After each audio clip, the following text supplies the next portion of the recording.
Polres ataupun yang mewakili, kemudian para pengawas, para pakar, dewan pakar, alim ulama, cerdik pandai, tokoh masyarakat, tokoh adat yang besar tak dihimbau gelar, yang kecil tak disebut nama, para pejabat eselon 1, 2, dan 3, bapak kepala kantor, kepala dinas, kepala badan, baik berkepala maupun tak berkepala. Insya Allah semuanya dimuliakan Allah Subhanahu wa ta'ala. Amin ya rabbal alamin. Saya berangkat dari Pekanbaru Riau jam 2 sampai di airport Kuala Namu. Kemudian kami sholat asar di dekat airport. Setelah itu kami pun lanjut perjalanan. Setelah makan, kata pepatah kami, kalau tegang urat perut, kendur urat mata, maka tertidur. Indah perjalanan ke Kutacane.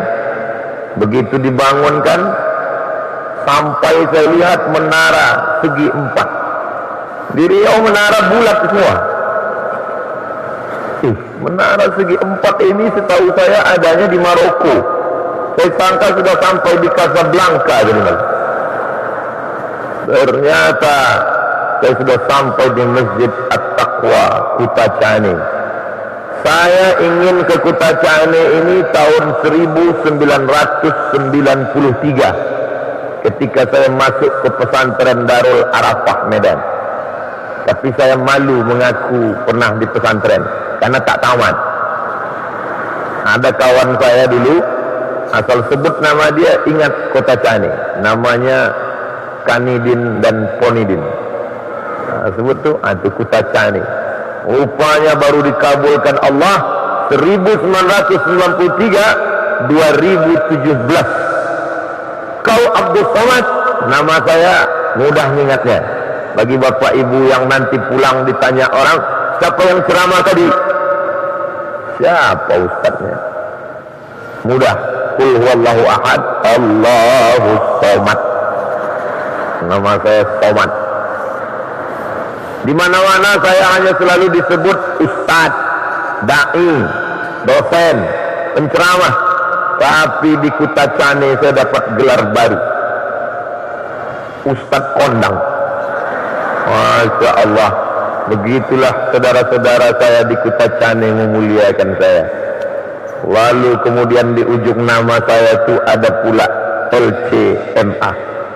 Waktu ceramah di Sumatera Barat, saya ditanya mereka, apa arti LCMA itu Pak Ustaz? Saya jawab, lagi cemas menghadapi apa-apa dan ama-ama. LC itu singkatan tulis Latinnya licence, lisans kata orang Inggris, liaison kata orang Perancis, artinya ijazah. Ajaza yujizu ijazah. Orang ini sudah dapat ijazah untuk mengajarkan agama Islam. Saya tamat dari Al-Azhar 1998, berangkat 2002 selesai. Lalu di sebelah itu MA, Master of Art dari Darul Hadis Institute di Rabat, Kerajaan Maroko. Jamaah selalu bertanya ke saya, Ustaz tamat dari mana? Maroko, saya bilang. Dekat dari Maroke, kata dia. Apa pula hubungan Maroko sama Maroke? Mesir, Libya, Tunisia, Aljazair, Maroko, Samudra Atlantik, Real Madrid, Barcelona. Situ dulu kami sekolah. Kenapa jauh betul Ustaz sekolah? Karena di Indonesia mahal.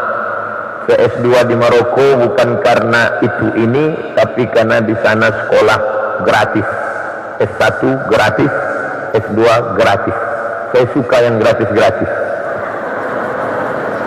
Di tempat kita S2 satu semester 5 juta, sidang terbuka 10, sidang tertutup 15, buka tutup 25. Jadi payah kita mau sekolah. Kecuali anak-anak KMA. Dulu waktu di Kairo ada namanya KMA, Kekeluargaan Mahasiswa Aceh. Jadi kawan-kawan saya kalau sudah melihat anak Aceh, kami rasa sedih. Kenapa anak Aceh dapat beasiswa besar? Oleh sebab itu jangan heran kalau anak Aceh banyak yang doktor. Ada kawan saya seangkatan namanya Doktor Awaluz Zikri. Jadi saya kalau ditanya orang, ya cari-cari alasan lah. Kenapa Ustaz Awaluz Zikri bisa doktor? Dia dapat beasiswa dari Aceh. Ustaz, nanti kalau Aceh ngasih beasiswa, saya bisa juga doktor. Bapak Ibu yang dimuliakan Allah, tertulis di belakang saya halal bihalal. Maknanya apa? Sudah dijelaskan Pak Asisten 3. Mengurai yang kusut, mencairkan yang beku, menyambung yang putus. Selama ini hubungan kita kusut, macam menarik benang, makin ditarik makin kusut. Maka setelah halal bihalal, yang kusut menjadi terurai. Selama ini hubungan kita beku macam es batu, maka kita jemur, akhirnya mencair. Selama ini hubungan kita putus jauh, setelah halal bihalal kita pun tersambung kembali. Kalau halal bihalal sudah dibuat, yang kusut bertambah kusut, yang putus makin jauh, yang beku makin keras, maka mubazir halal bihalal ini. Innal mubazzirin, sesungguhnya orang yang mubazir, kanu ikhwanas syayatin, saudara setan. Orang mubazir saudara setan. Orang mubazir kalau baca a'udzubillah, setan tidak mau lari, karena sesama setan dilarang saling mengusir. Makanya kita hati-hati, jangan salahkan setan. Kenapa nih setan tak mau pergi? Dibaca ruqyah, a'udzubillahi minasyaitonirrajim, bismillahirrahmanirrahim, la yadurru ma'a ismihi syai'un fil ardi wala fis sama', a'udzu bikalimatillahi tammati min kulli syaitanin wa hammatin min kulli lamah. Kenapa setan tak mau pergi? Apa kata setan? Ente sudah melanggar kode etik, masa setan ngusir setan?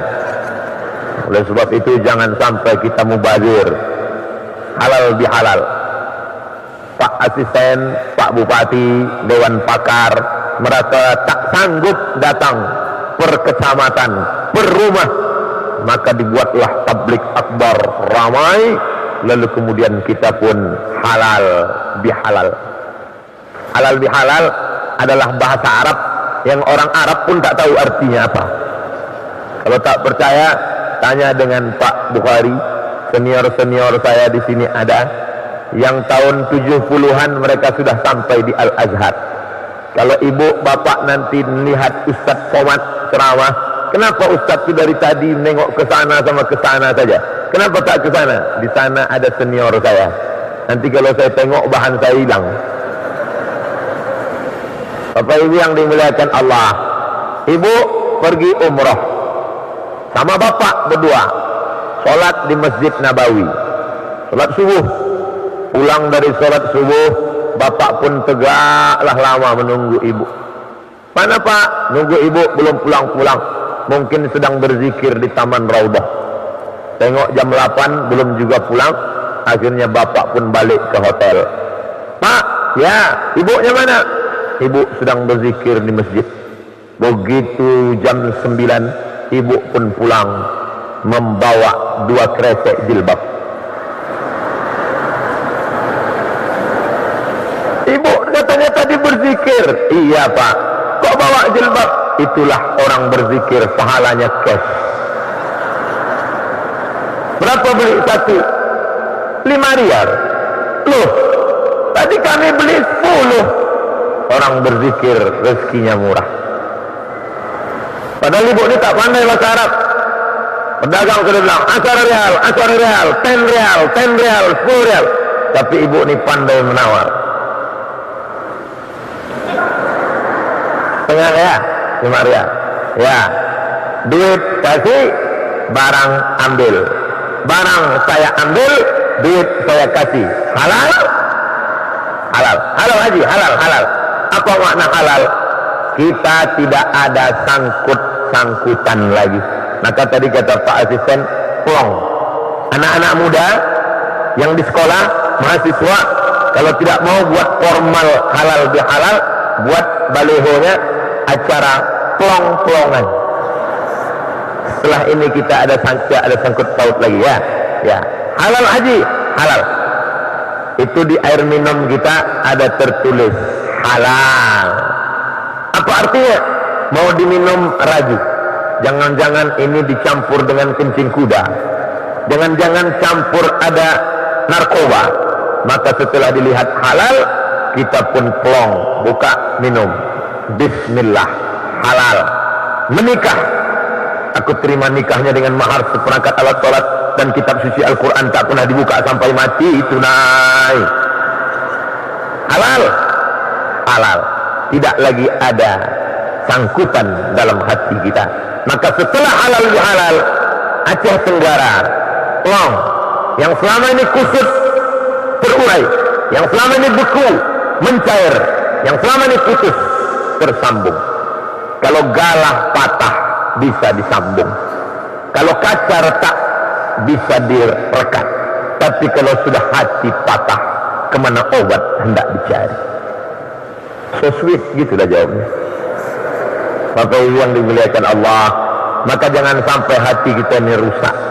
Kalau sudah hati rusak, disambung balik dengan silaturahim.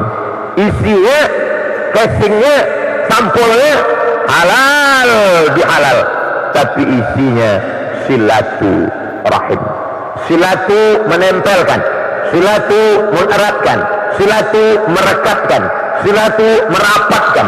Rahim, maaf, rahim, kantong janin tempat anak dalam perut perempuan, itu rahim. Rahim bukan bahasa Melayu, rahim bukan bahasa Indonesia. Rahim dari Asmaul Husna. Apa kata Allah? Ana Rahman, aku Rahman. Syaqaqtur rahim min ismi. Rahim diambil dari nama aku. Sebagaimana sayangnya Rahman, begitulah sayangnya Rahim. Bismillahirrahmanirrahim. Dengan nama Allah yang maha pengasih lagi maha penyayang. Bismillahirrahmanirrahim. In the name of Allah, most gracious, most merciful. Bahasa Pekanbaru. Dengan nama Allah yang maha pengasih, sebagaimana sayang kasihnya Allah, begitulah sayangnya Rahim. 9 bulan 10 hari tidak ada bayi terkontaminasi bakteri, padahal semua yang kita makan malam tadi masuk ke dalam menjadi sampah. Tadi malam saya makan di terang bulan, memang betul-betul terang, tapi kena lampu.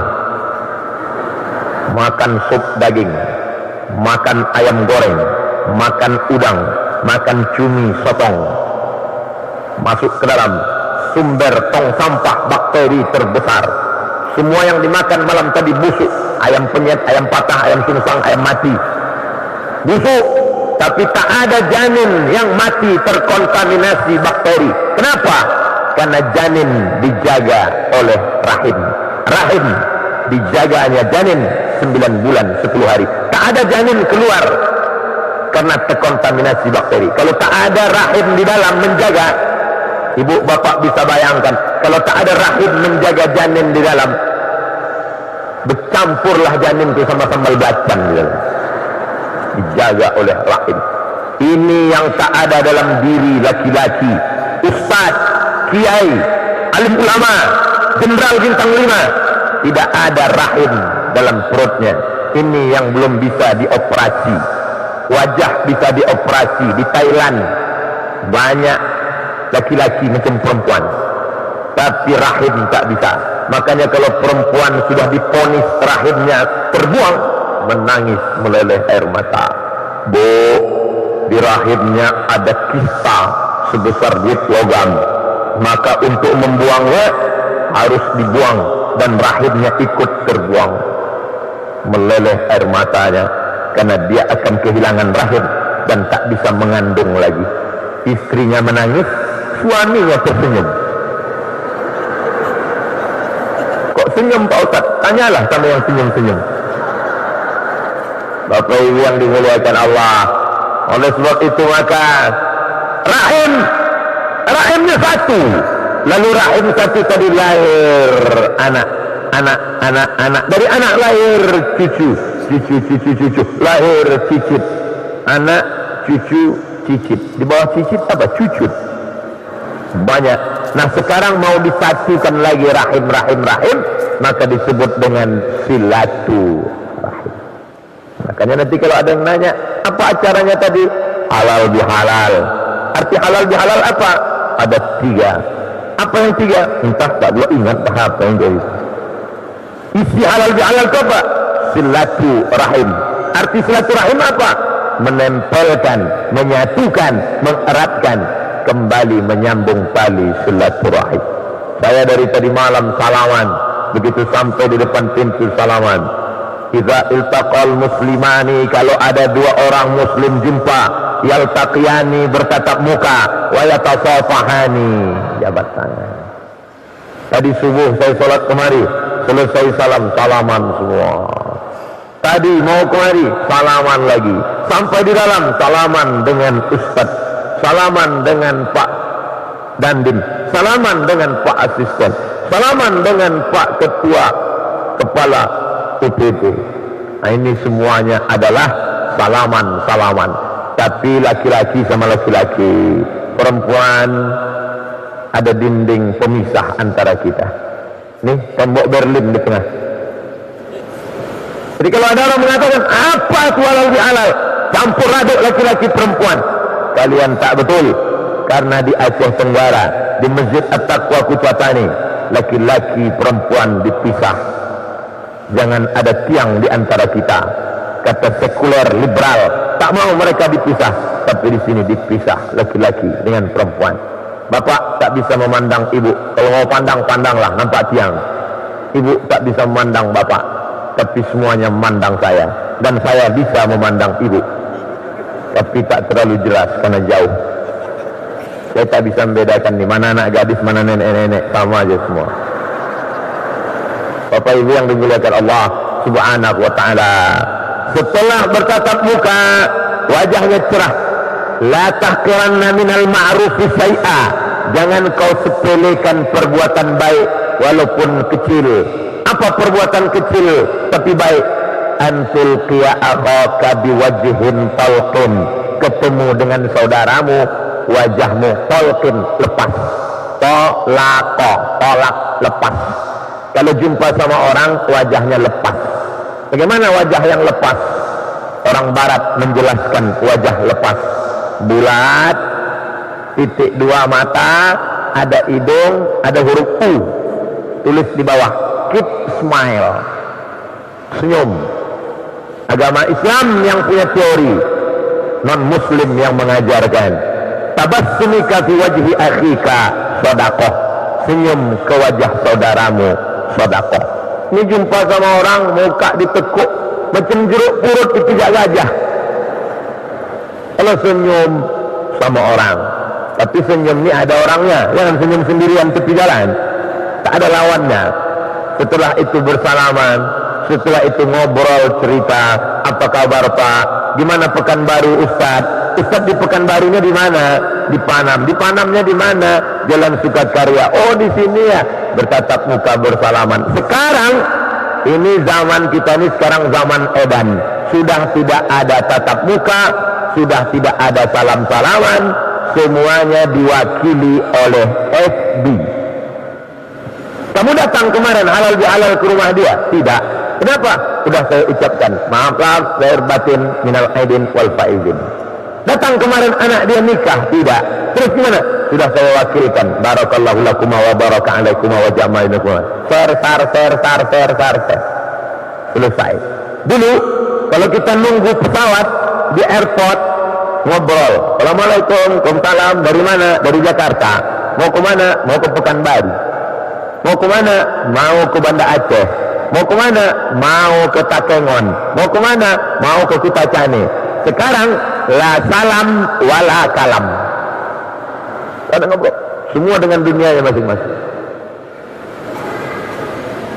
Andai ada orang pingsan di sebelahnya, bukan dia tolong, difotonya pula. Ada orang pingsan di sebelah saya, bagi yang kasihan tolong like and share. Amin, amin, amin, amin, amin. Ini yang mau diperangi oleh Masjid At-Taqwa Aceh Tenggara, Kupacani, mengatakan jangan terjebak pada itu semua.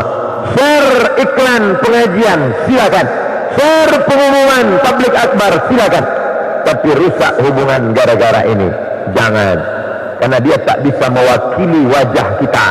Kita sangka dia marah, rupanya dia sedang basa-basi, rupanya dia sedang tersenyum, rupanya dia sedang ingin menyambung tali silaturahim. Makanya salaman. Kalau orang paham makna salaman, dia salaman bola-balik. Ini udah salaman sekali, salaman 2 kali. Saya udah salaman 2 kali sama Pak Ustaz. Biar 10 kali kenapa? Tak masalah. Sebelum sholat salaman, setelah sholat salaman. Tadi saya sholat di sini.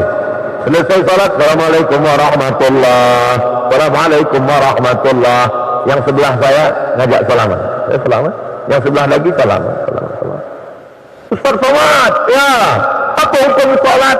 Selesai sholat salaman.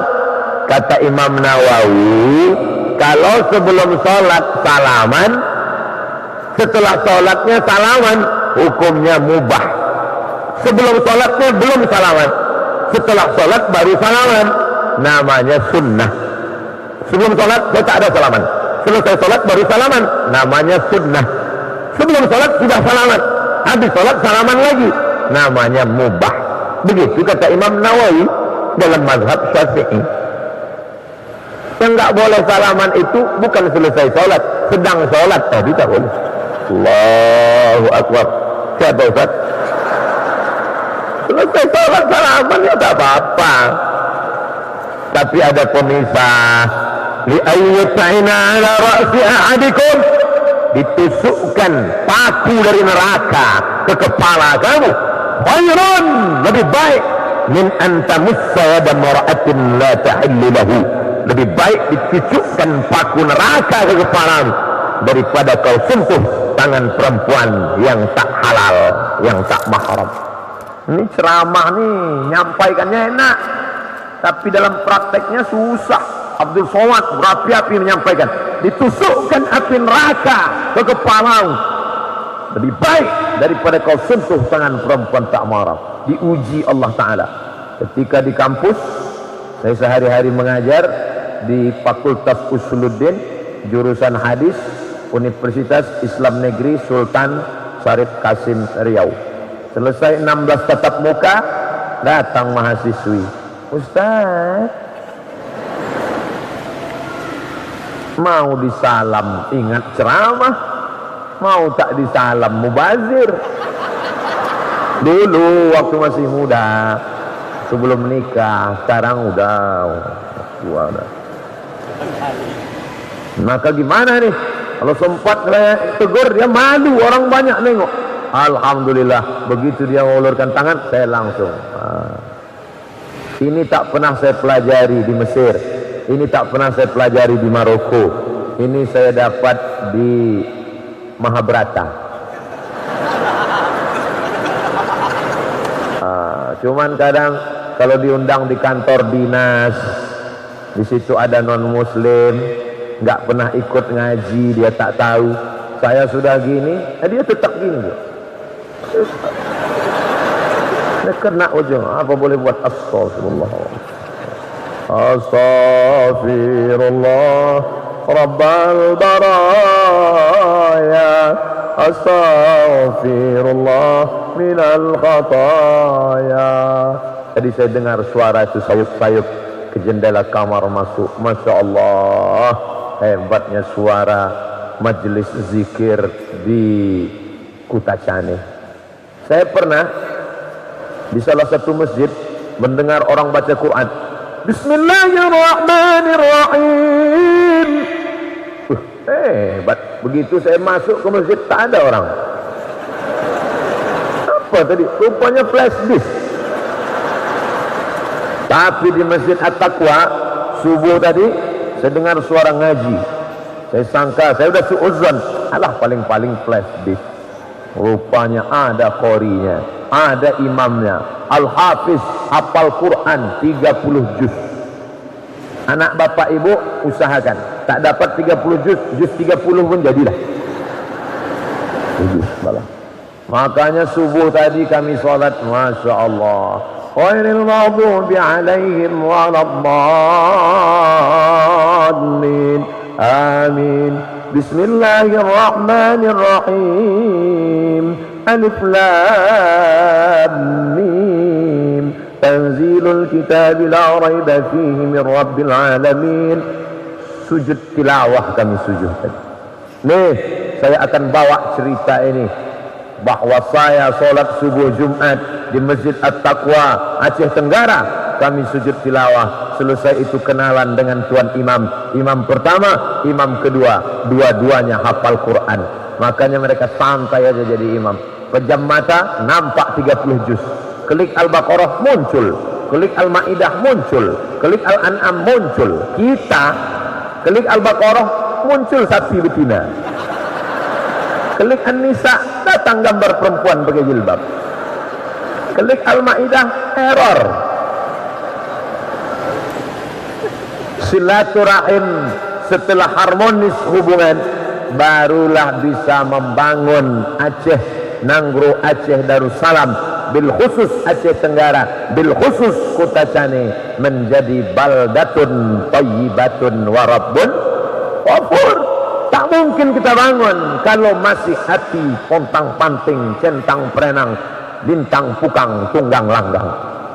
Makanya setelah bersatu semua, barulah kita menatap masa depan, menjadikan negeri ini turun rahmat Allah Subhanahu wa ta'ala. Saya sebetulnya kemarin ini bukan ceramah, karena apalagi mau diceramahi. Ceramah tentang syariat Islam, Aceh sudah duluan punya dinas syariah. Bicara masalah zakat, Aceh sudah duluan, zakatnya terbanyak. Bicara masalah wilayah hisbah, polisi syariah, Aceh sudah duluan. Makanya saya niat dari rumah waktu berangkat bukan niat mengajar, tapi niat belajar. Bismillahirrahmanirrahim, Allah, la haula wala quwwata illa billah. Langkah kaki kanan. Siapa yang keluar rumah niatnya untuk belajar, maka dia akan dapat pahala jihad hatta yarji'a, sampai dia pulang ke rumah. Dari mulai kemarin sore jam 2 sampai tadi malam, sampai nanti sore saya pulang ke Kuala Namu, besok pagi naik pesawat pulang ke Pekanbaru, maka 2 hari 2 malam saya tetap dapat pahala jihad tak berhenti. Kalau mau lebih lama jangan pulang-pulang. Jadi kalau saya tak pulang, saya tak dipanggil Ustadz Somad lagi. Itu siapa? Ustadz Toib. Tak pulang-pulang. Mohon maaf Pak Toib, jangan tersinggung. Bapak Ibu yang dimuliakan Allah Subhanahu wa ta'ala, maka mengapa Aceh ini bisa menjadi negeri yang islami? Orang tidak terkejut. Saya sampai ke Darul Hadis Maroko, saya lihat perpustakaan, ada buku 2 jilid, tebalnya 2 kali Quran, tak menyamakan. Judulnya Rihlah Ibnu Battuta, Explorer Petualangan Ibnu Battuta. Ibnu Battuta dari Maroko naik perahu layar sampai ke Makkah. Di Makkah dia tawaf, sa'i dan umrah. Selesai tahallul dia lanjutkan ke India. Dari India dia bercerita, aku pun sampai ke sebuah negeri. Negeri itu bernama Sumatra. Sampai ke pucuk Sumatera di atas, aku masuk ke sebuah kerajaan. Sultannya memakai jubah, ahli fikihnya memakai jubah. Mereka menunggang gajah, disebutnya di situ. Sultan itu menunggang gajah dan naik kuda. Aku pun diberi jamuan makanan.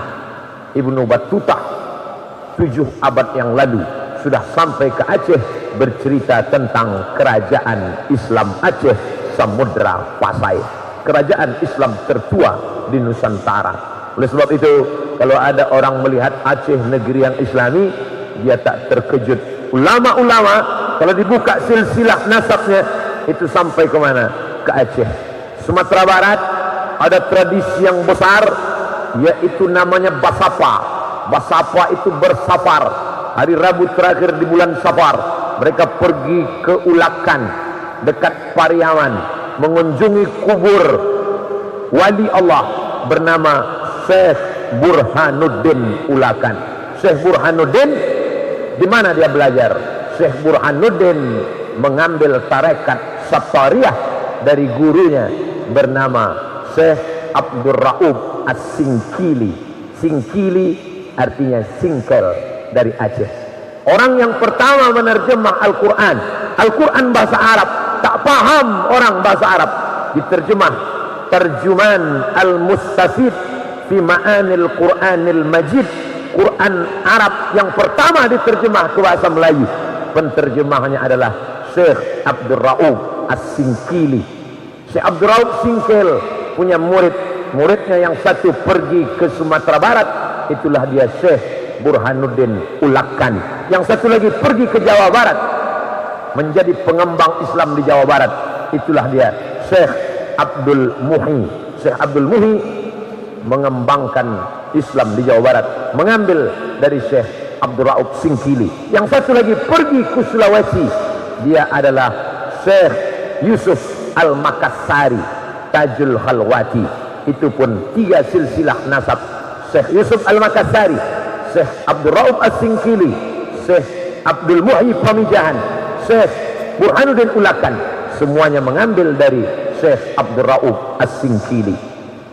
Saya melihat buku emak saya kecil, Perukunan Melayu. Bapak Ibu yang sudah agak tua, umur 60-70, belajar sholatnya dari mana? Perukunan Melayu. Perukunan Melayu itu adalah ringkasan dari kitab Sabilal Muhtadin, kitab fikih yang ditulis ulama dari Kalimantan Selatan, namanya Syekh Muhammad Arsad Al-Banjari. Al-Banjari orang Banjar, As-Singkili orang Singkel, Al-Kutacani Kutacani. Ada namanya ulama Syekh Muhammad Arsad Al-Banjari menulis kitab fikih namanya Sabilal Muhtadin. Sabilal Muhtadin orang Banjar Kalimantan Selatan sangat cinta kepada Syekh Muhammad Arsad Al-Banjari, maka dibangun satu masjid besar, nama masjid itu Masjid Sabilal Muhtadin. Tapi banyak orang keliru. Syekh Muhammad Arsad Al-Banjari menulis Sabilal Muhtadin itu adalah kitab syarah, penjelasan. Kitab induk intinya apa?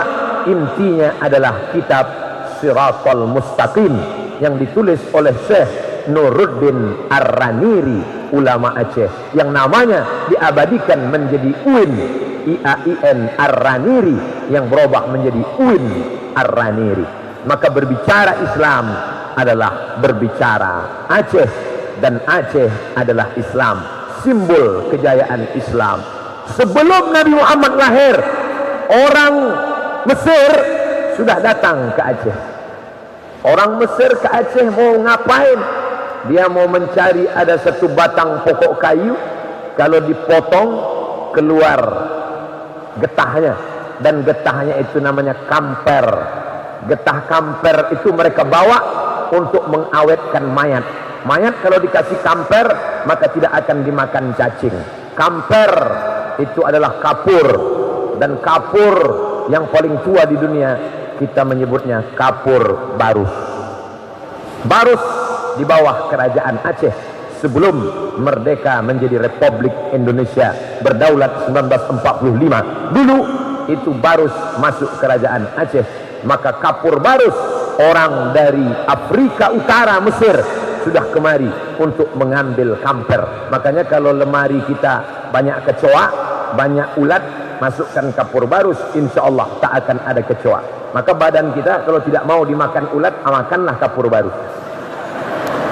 Bapak Ibu yang dimuliakan Allah Subhanahu wa taala, menjadi orang Aceh adalah kebanggaan. Terlepas dari sukunya, tapi dia sudah menjadi wilayah kekuasaan, kebanggaan luar biasa. Dari mana? Dari provinsi Nangrok Aceh Darussalam, yang punya khazanah keilmuan dalam bidang tasawuf, dalam bidang fikih, dalam bidang hadis.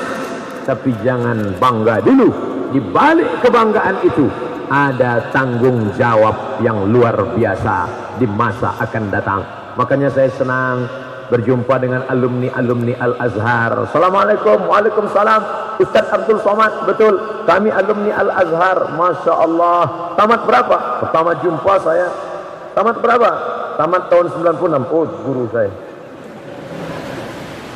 tingkat tinggi, senior saya, tuan-tuan guru saya, tamat dari Al-Azhar.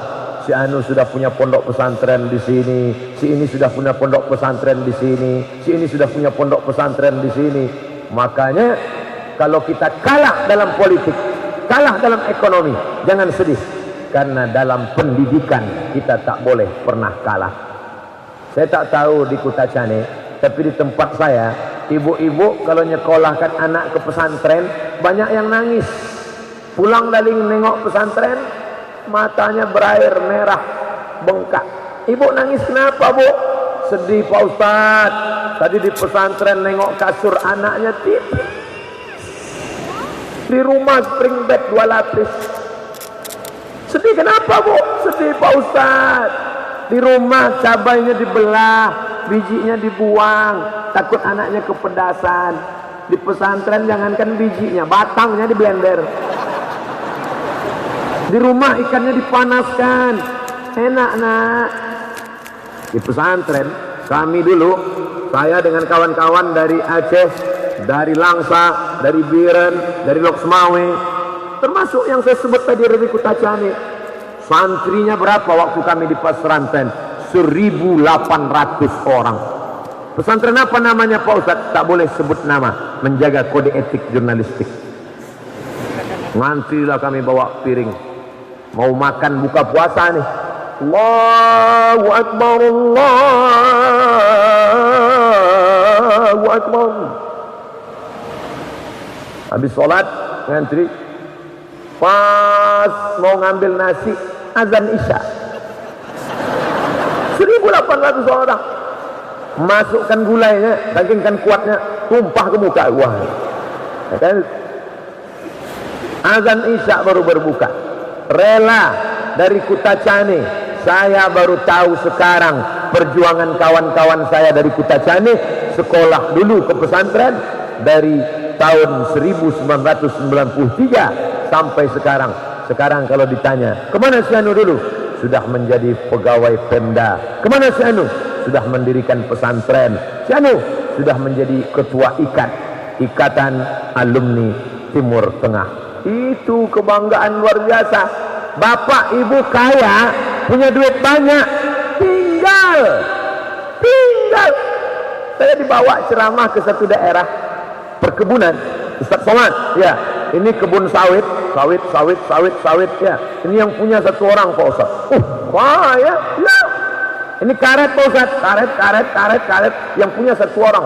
Berarti 2 orang? Enggak, 1 orang. Ini ruko, Pak Ustaz. Ruko. Yang punya pun 1 orang. Berarti ini sama ini 2 orang. Satu punya dia semua. Mana dia sekarang? Mati. Ternyata orang kaya mati juga. Apa yang dia bawa? Saya tanya, ada dia bangun masjid? Tak ada. Tak sempat dia bangun masjid. Oke, masjid tidak ada. Ada dia bangun MBA, Madrasah Ibtidaiyah, sibuk ngitung duit, tak sempat bangun sekolah. Andai dia ada bangun masjid, orang sholat di masjid mengalir pahalanya macam tetesan embun di tengah gurun pasir yang panas. Andai dia ada bangun MBA, anak-anak baca Quran, mengalir pahalanya. Sekolah tak ada, MBA tak ada. Lalu apa yang tinggal? Bini, Pak Ustaz. Banyak. Salahkah? Tak salah. Tapi kalau sempat mendidik anak, ada anaknya jadi ulama, ada anaknya jadi bupati yang membangun masjid Islamic Center, ada anaknya yang jadi anggota dewan memperjuangkan Pemda Syariah, ada anaknya yang jadi orang kaya yang menyekolahkan anak yatim. Tak ada. Lalu anaknya kemana? Anaknya tinggal 2, Pak Ustaz. Tuh, tadi katanya anaknya banyak, tapi perilakunya 2. Kalau tak jadi hantu, jadi setan. Akibat tidak sempat mendidik anak-anak. Maka kita bangga, ini masih ada anak yang lari-lari. Tuh, ada anak lompat-lompat. Tuh, ada anak tadi luar. Kalau ada anak di masjid lari-lari, lompat-lompat, menjerit-menjerit, ribut-ribut, nangis-nangis, berbahagialah. 20 tahun akan datang, Masjid At-Taqwa Kutacani masih tetap akan ramai dengan halal bihalal. Amin. Idul Fitri 2017, Idul Fitri 2027, Idul Fitri 2037 tetap ada halal bihalal di Kutacani. Dan mereka, anak-anak bapak yang lari-lari itu yang akan nelpon saya. Assalamualaikum. Waalaikumsalam. Betul ini Ustadz Somad? Betul. Bisa kami undang ke Kutacani? Bisa. Tapi 2037, 2047 umur saya udah 67 tahun. Udah tak bisa tegak lagi ini. Dah duduk pakai kursi dah. Tangan pun dah menggeletar. Assalamualaikum warahmatullah. Pengajian kita pagi ini tentang sakaratul maut. Tapi saya bangga. Kenapa saya bangga? Karena masih tegak berdiri rumah Allah, masih tertulis di atas ihdinas siratal mustaqim, masih tertulis di atas Allah Muhammad, masih ada teriakan Allahu Akbar di pagi buta sebelum ayam berkokok. Assalatu wassalamu alaika ya man. Jangan bangga dengan masjid yang besar, karena dulu Nun di sana Andalusia, masjid besar disebut dengan Al-Hamra. Hamra artinya ahmar, ahmar artinya merah. Kenapa disebut merah? Karena dibuat dari batu granit yang merah, cantik menyala. Tapi apa yang terjadi 7 abad setelah itu, masjid itu sekarang berubah menjadi katedral. Jangan salahkan orang, jangan salahkan orang, salahkan diri kita. Kenapa tak kita jaga masjid kita? Sampai akhirnya Islam lemah, sakit, rapuh, tua.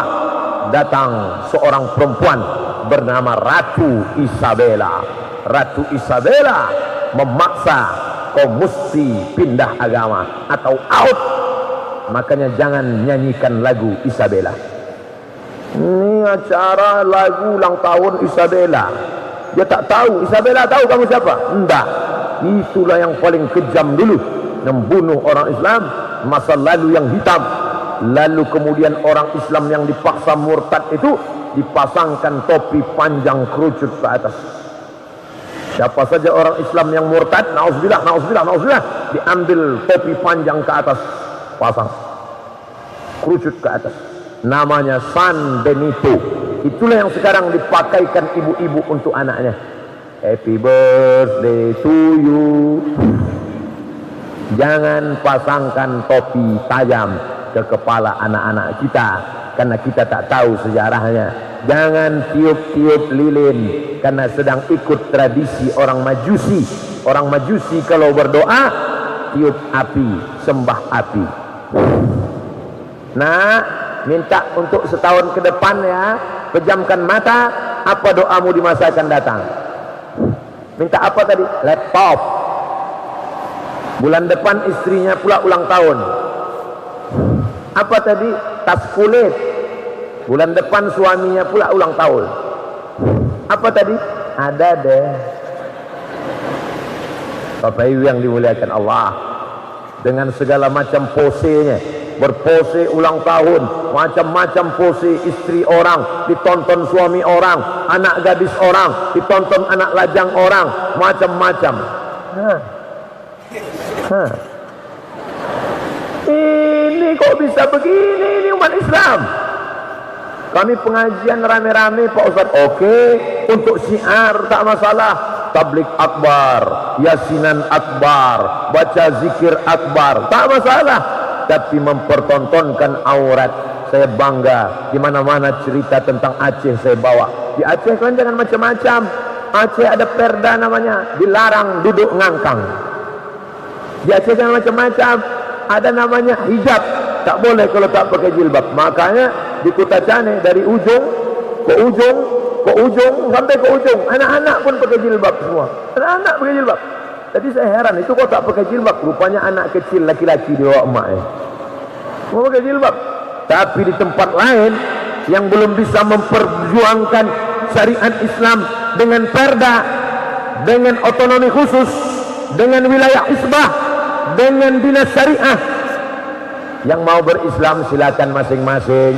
Urusan jilbab bukan urusan negara, urus aja masing-masing.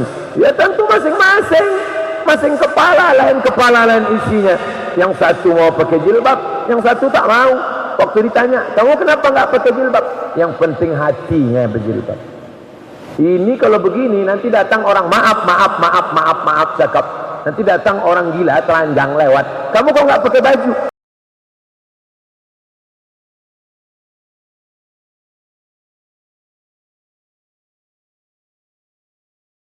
Sallallahu alaihi wasallam dilecehkan, direndahkan, dihinakan, dilempar batu, pelipisnya berdarah, giginya retak, terompahnya berdarah, kakinya luka. Kenapa? Tak ada kekuasaan, tak ada power.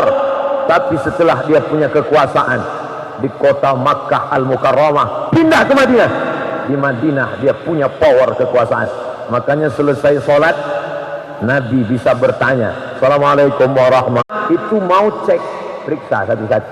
Sekarang banyak imam yang hadap ke jamaah, dia nunduk, dia grogi, makmumnya melotot.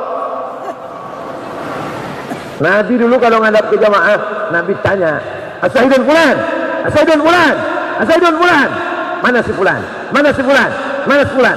Mengapa tak datang sholat berjamaah? Layan tayanna, mereka yang sholat di rumah jangan ulang lagi. Siapa yang sholat di rumah